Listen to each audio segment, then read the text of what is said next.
And then that was our question that they had asked. We had the interest to join in a financial institution. The only thing that we did not decide was which institution to join. We had in mind, in fact, and we had been discussing informally to join the banking sector, but we were not sure which one we had to join.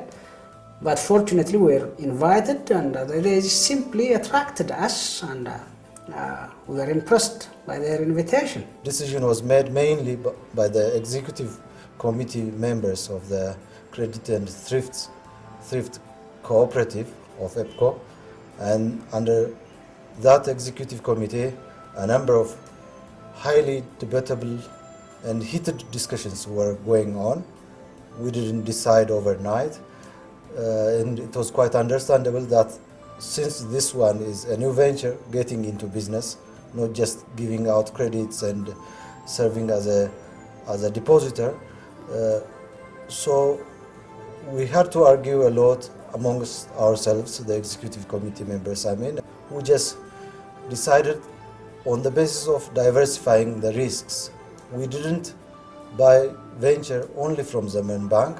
We diversified and we bought other shares from other banks and other institutions as well. That's how the other half of the executive members were able to convince the rest by diversifying the risks, and that was how it was decided. It was a long process. Briefly, that's how we did the share selling process. I remember we were done with that, I think August, September. That's 9 months ago. Okay. 9 months, and we just got our license last week. Okay. I mean, that was, I'll just say it was an ordeal.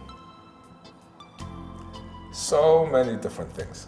It's basically done now. And you know, Ato Takli, who's the CEO of the bank, unfortunately for him, and very fortunately for me and everybody else, I mean, handled that process with great patience, you know, just dogged determination, stick-to-itiveness and all of that. And you know, he's been a banker in Ethiopia for 40 years, born and raised here.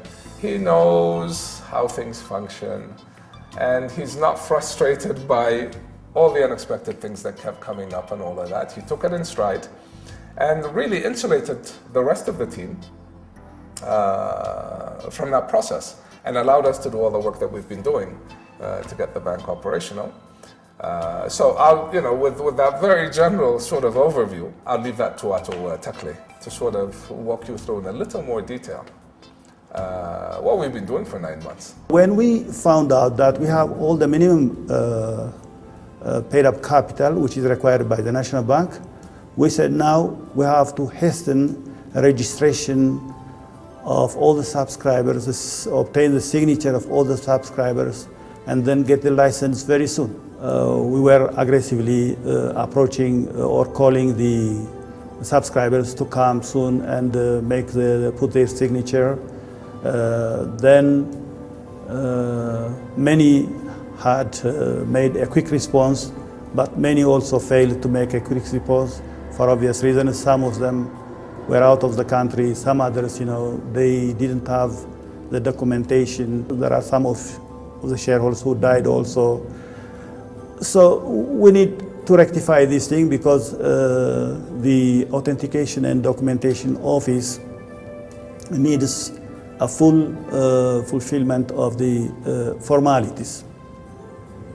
That took some time. There were certain processes which delayed the go ahead. Some of the requirements were ascertaining the legal personality of companies, editors, credit associations, which happen to be most of our shareholders, and some individuals, married couples.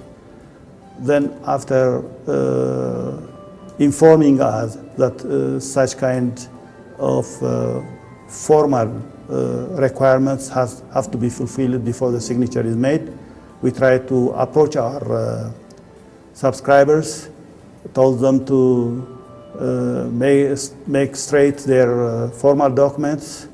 Definitely it takes some process, but within a month, the signing at that time took 1 month. We started on March 1, it took 1 month, and by March 31st we had several shareholders sign, but it so happened some of them didn't sign. Started obtaining signature on March 1, but we got the final document in June.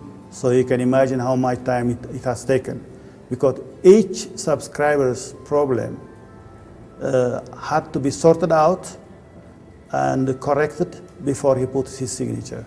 The National Bank issues a license, provided us a copy, and with the copy we approached the Trade and Development Bureau, which has to give us the registration certificate. After getting the registration certificate, we approached the National Bank to give us the appropriate license. We got the appropriate license by June 20th, I think. And from then onwards, we are just starting to open our bank. Definitely, there was some delay in the construction of the building, but hopefully this will be finalized very soon. As you know, our bank initially was known as Access Bank. In fact, most of our subscribers prefer that the bank be called Access Bank. We were forced to change it to Zemen Bank because the National Bank said that this is a name which is already given in a bank in Nigeria. The official reason given is that there's a bank in Nigeria called Access Bank. And there are access banks in other countries. But the funny thing is, okay, the last bank to get licensed in Ethiopia is Lion Bank. There's a Lion Bank in Nigeria. There's a Lion Bank in 50 other countries. Okay. Before Lion Bank, there's United Bank. There's a United Bank in Nigeria. Okay. And there's a United Bank probably in every country in the world. And you could pick any name almost, and you'll find a few banks in the world with that name. It's not an issue. International transactions are generally done with, the SWIFT system, SWIFT codes, and it's codes, it's not names. So I don't think there was any justification for that. There was no transparency in why that became an issue. And at the end of it, since it was, holding up our, after about 3-4 weeks of not being able to get anywhere, we just said, okay, we don't understand this, but we need to move this process along. So we'll just come up with a new name, and that took a while. Had a bunch of names rejected before finally, Zemen, if you ask me why we picked Zemen, I don't know, we looked at 50 names, and Zemen just kind of sounded good. It was neutral. We thought the Z would be really nice for branding and stuff like that, and so we ended up with Zemen. The old saying, a rose by any other name is a rose. Still, so we're still the same bank. It's just the name was changed, and actually Zemen's not a bad name.